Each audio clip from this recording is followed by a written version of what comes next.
Most individuals watching this already understand they ought to be saving more.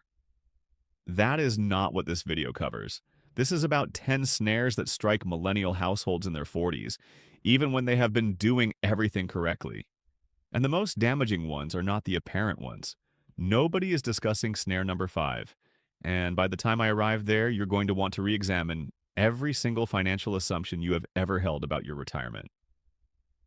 Here's the dimension most finance content overlooks. This generation has weathered two complete economic catastrophes before reaching 40. The eldest millennials entered the workforce around 2003, only to encounter the Great Recession just a few years afterward. At one stage, more than 15% of millennials were jobless during that downturn, and many who retained their positions had wages that were stagnant for years. Then COVID struck right as the youngest millennials were hitting their prime earning momentum. That is not an excuse, it is context. Because by the time you arrive at your 40s, you have been running a financial sprint on a series of fractured legs. And now the race becomes harder, not easier. While the crowd keeps cheering and informing you, your peak earning years are here. By the way, I constructed a free early retirement calculator because most online versions are mathematically flawed. It employs BlackRock and Vanguard logic to reveal the vulnerable points in your plan. And I only request your email to deliver the report, so I do not retain any of your financial data. Link in the description. So here's the central image I want you to retain in your mind for this entire video. A treadmill, not a gentle gym treadmill. An industrial one on a 10% gradient that keeps accelerating without notice. Your income is climbing, good. You purchased the house, good. Your career is advancing, great.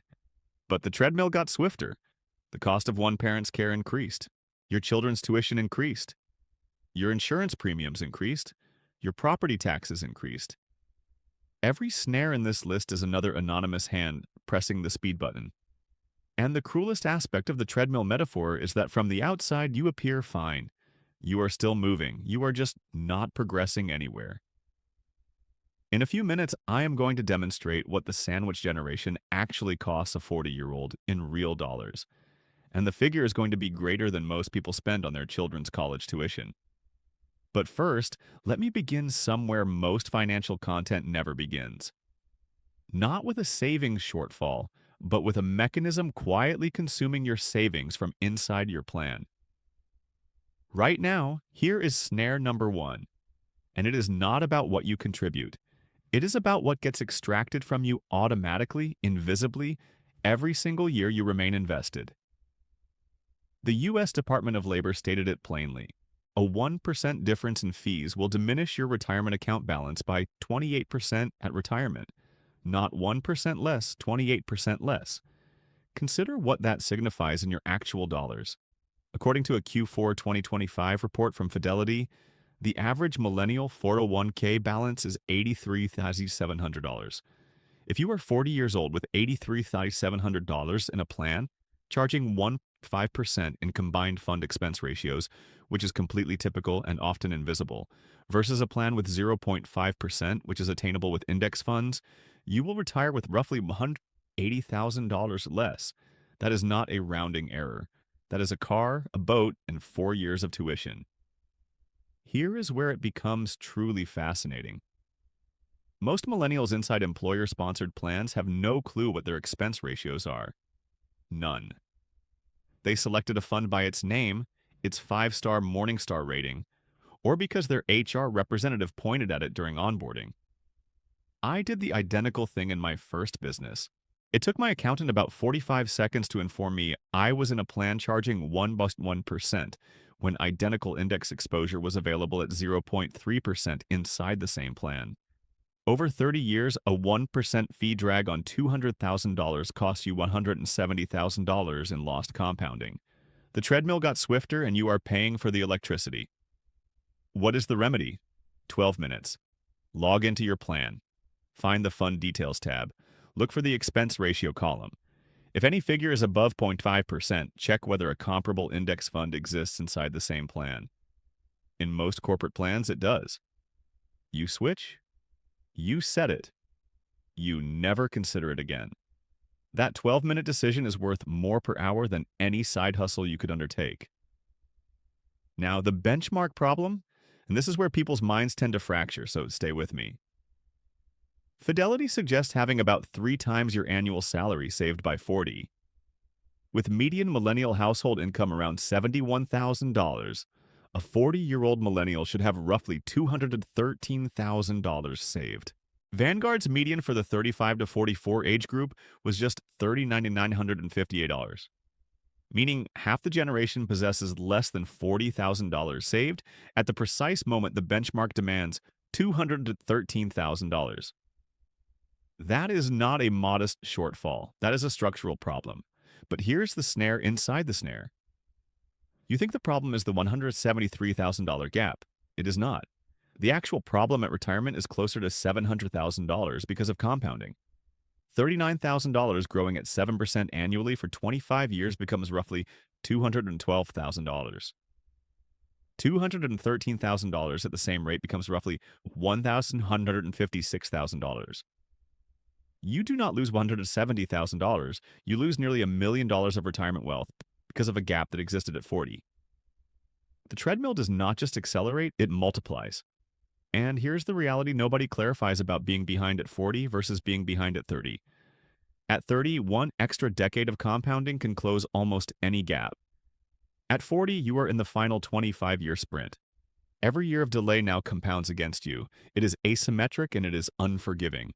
Goldman Sachs' 2025 retirement survey found that 59% of millennials experienced at least one major life disruption in the prior 2 years. A home purchase, a divorce, a marriage, or college costs that disrupted their retirement savings. As a result, 70% of respondents reporting a life event either paused retirement saving contributions, took a retirement plan loan, or planned to retire later.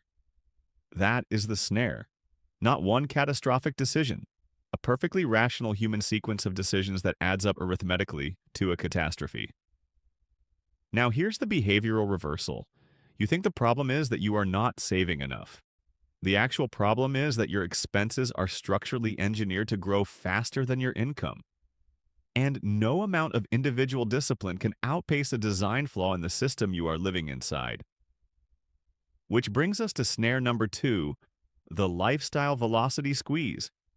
And it is more sophisticated than most people credit it for. There is a well-documented pattern in behavioral economics called lifestyle inflation. Your income rises 15%, your spending rises 12%, you net 3% and feel responsible. In isolation, you are. The problem is that in your 40s, you encounter multiple simultaneous inflection points in cost. And they do not feel like inflection points, they feel like ordinary life. The cost of home ownership climbed to 51% of median household income in 2025 from 33% in 2000, an 18 percentage point jump. Over the same period, the cost of private college rose 20 percentage points to 85% from 65% of median household income. These are not lifestyle choices. They are structural increases in the price of a standard middle-class life. The CPI has risen 26% in the past 6 years. The treadmill got swifter while you were standing still. And here's the detail nobody discusses. Your 40s are when you make your most expensive non-financial decisions. You renovate the kitchen, $15,000 to $60,000 in cash or equity. You upgrade the car because the 15-year-old Camry finally became embarrassing. You start funding the college savings account because your child is 12 and the clock is suddenly audible. Every single one of these is completely rational in isolation. Together, they are a structural bypass of your wealth-building system. There is a pattern here that I have seen described again and again.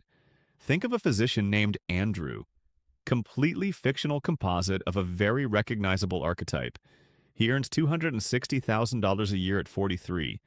He had about $90,000 in his 401k at 35 because residency paid nothing, and his first attending salary went entirely to student loans. He was behind, so he maxed the 401k. He invested outside the plan. He felt like he was accelerating. And then his mother was diagnosed with early-stage dementia. His daughter got into a school that cost $72,000 a year. His wife decided they needed more space for a third child. Each of those decisions was made independently as a responsible adult in its own financial context. By 46, Andrew was contributing less to retirement than at 43 because cash flow had been consumed by ordinary life. The treadmill consumed him, and Andrew earns $260,000. Most people watching this do not.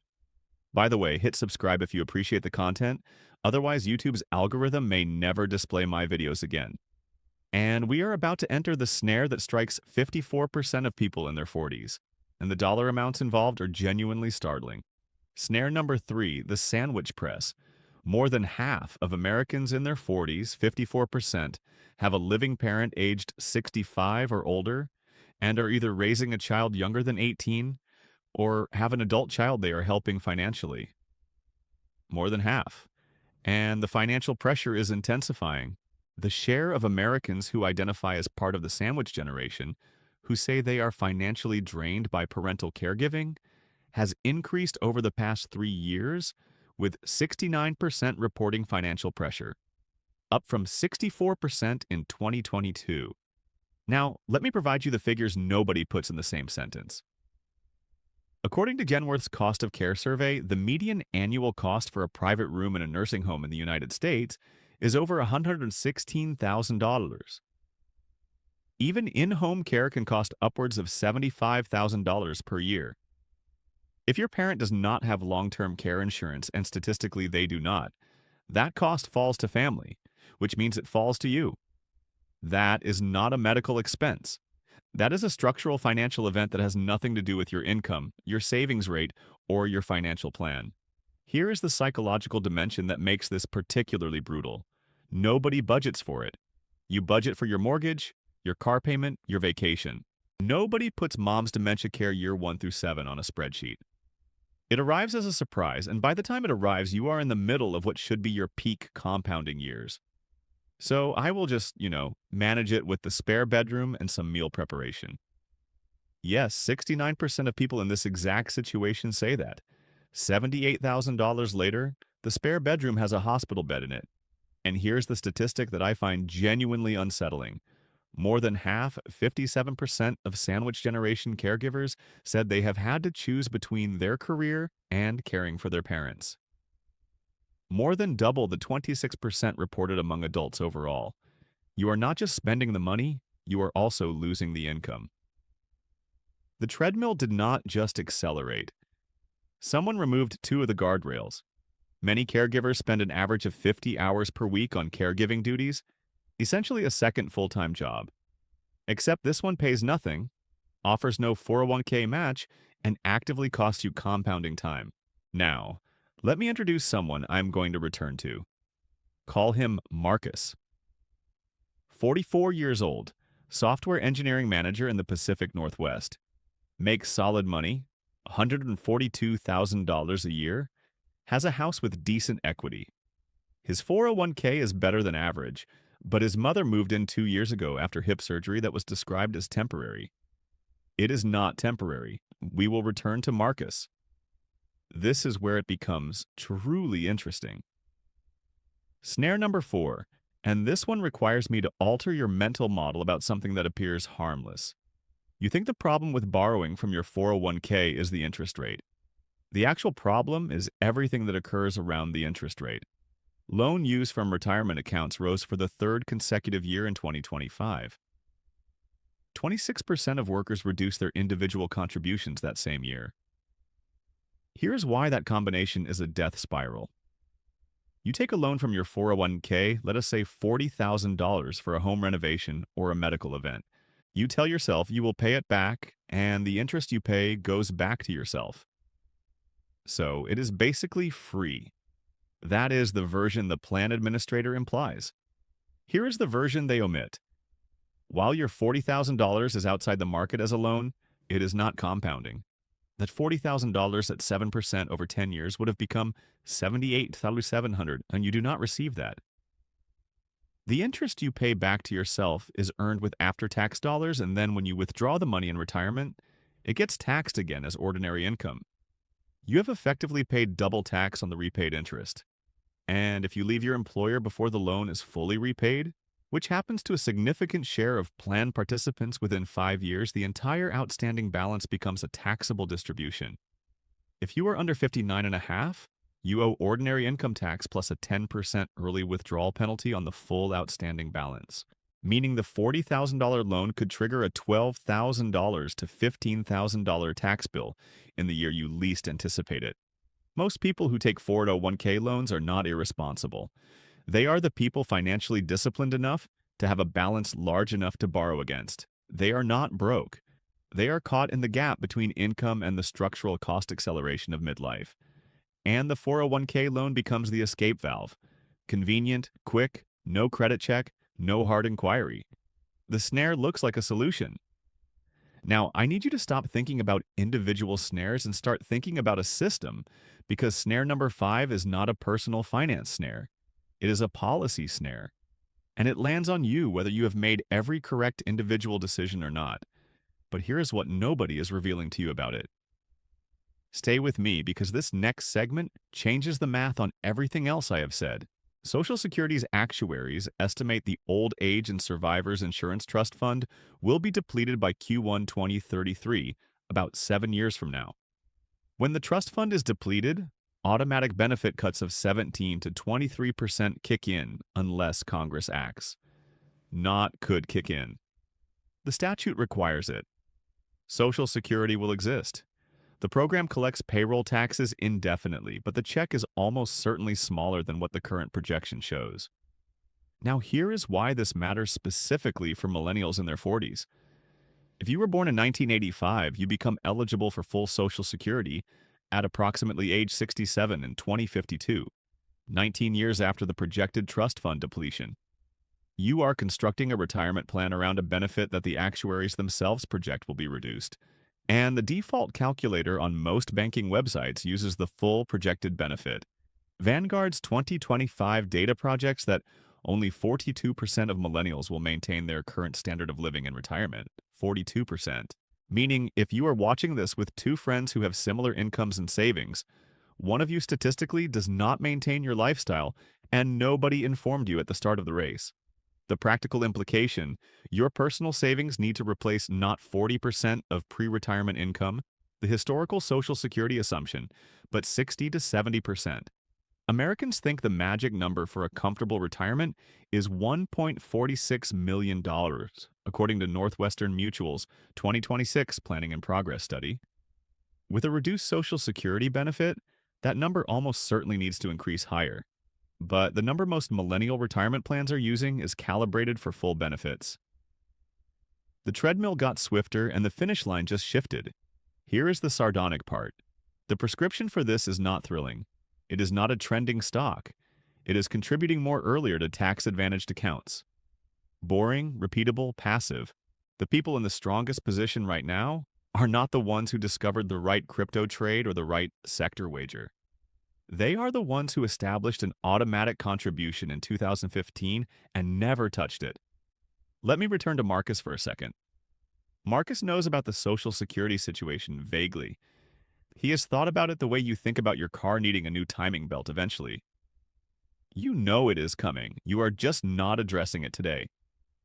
Meanwhile, his mom is in the guest room. His 401k has an outstanding loan from when the furnace and the roof both failed in the same month. His daughter is a junior in high school, and there is a very real conversation happening about university. Marcus has not opened his retirement account projections in 11 months.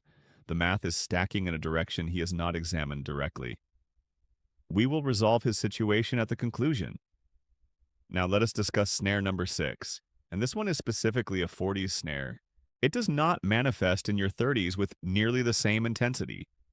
The college versus retirement prisoners dilemma. According to a 2025 Advisor Authority study, 58% of millennials reported feeling like they had to choose between home ownership and retirement. The same psychological tension applied to your child's college is even more visceral because it involves a person you love, not a structure. No parent is going to tell their 18-year-old to take out loans so you can max your Roth IRA. No one does that. And no financial article ever honestly recognizes that the rational calculation and the human calculation are completely different things. Here's what the math says dispassionately. You can borrow money for college. There is no such thing as a retirement loan.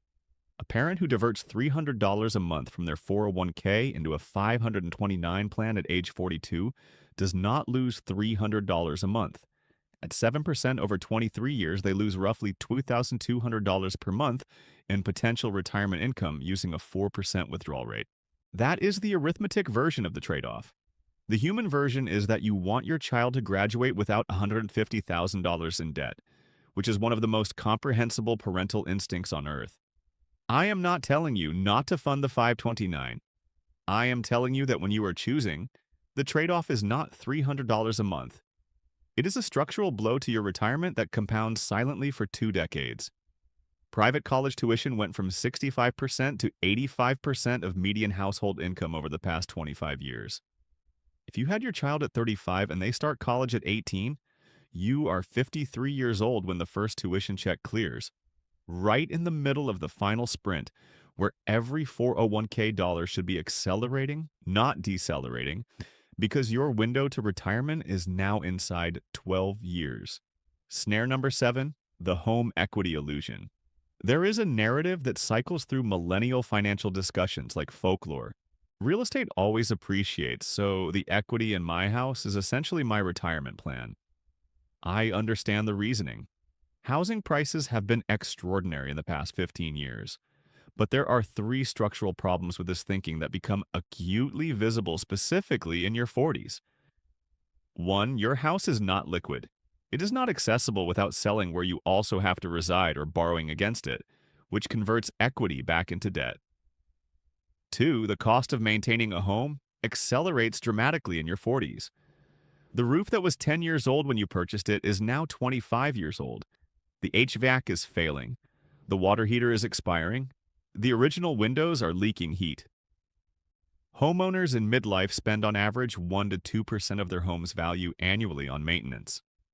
On a $400,000 home, that is $4,000 to $8,000 per year, money that never appears on any savings projection but consistently vanishes from investable cash. 3. With elevated interest rates, rising insurance premiums, and cash flush investors acquiring single-family homes, millennials who are renting are often paying more in rent than they would on a mortgage if they could get in. And those who got in are now seeing equity gains that push against the capital gains exclusion thresholds in appreciating markets. The danger is treating home equity as a savings substitute. It is an illiquid leveraged bet on a single asset that you also need to reside in. Every time you mentally included home equity in your retirement calculation instead of your 401k balance, the treadmill got a little swifter.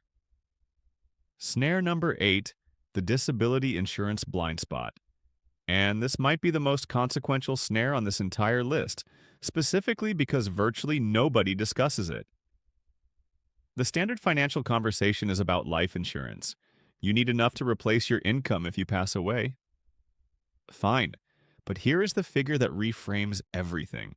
According to actuarial data from LIMRA and the Social Security Administration, the probability of experiencing a disability lasting longer than 90 days before age 65 is roughly 1 in 4, or 25%. The probability of dying before 65 is considerably lower, which means the product everyone purchases, life insurance, covers the less probable scenario. And the product almost nobody purchases, long-term disability insurance, covers the far more probable one. If you are a 40-year-old earning $90,000 a year and you become disabled for 5 years, the income loss alone is $450,000.